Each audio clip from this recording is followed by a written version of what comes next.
È proprio qui che ieri sera è morto Egidio Bergamo, 41enne, residente a Romano Dezzelino. Ci troviamo in Col Campeggia, sul massiccio del Grappa. Bergamo era venuto ieri sera per lavorare le terre che gestisce di solito, stava usando questa macchina per spargere il letame, per concimare il terreno, quando qualcosa deve essere andato storto. Forse qualche ingranaggio si è inceppato, l'uomo ha cercato di sbloccarlo e adesso è al vaglio dei vigili del fuoco che sono intervenuti dalla dinamica di questa tragedia. Il dramma sarebbe avvenuto in serata e il ritrovamento di quello che restava del corpo di Bergamo sarebbe avvenuto parecchie ore più tardi.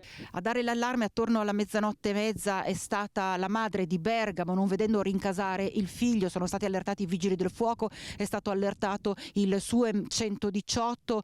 Quando i soccorritori sono arrivati sul posto si sono trovati davanti una scena tremenda. È l'ennesimo incidente mortale sul lavoro. Bergamo era molto conosciuto non solo a Romano, dove viveva e dove ricopriva la carica di referente degli agricoltori.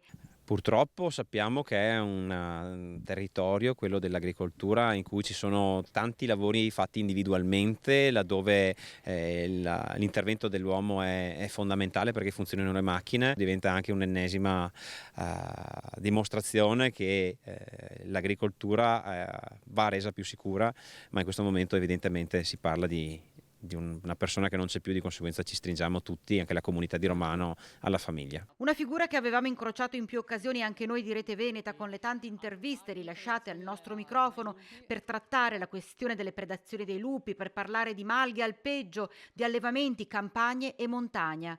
Grande lavoratore, si era sempre battuto per tutelare il suo settore, critico, provocatorio, propositivo e soprattutto un grande ottimista. Quest'anno invece di portarli in montagna le porteremo a Jesolo, perché almeno lì porteremo le nostre vacche al sicuro al pascolo. Le vacche sono in sosta, prima di partire noi ci abbiamo rifucillati, adesso siamo pronti per scendere a valle. Gli ultimi 400 metri ce l'abbiamo fatta.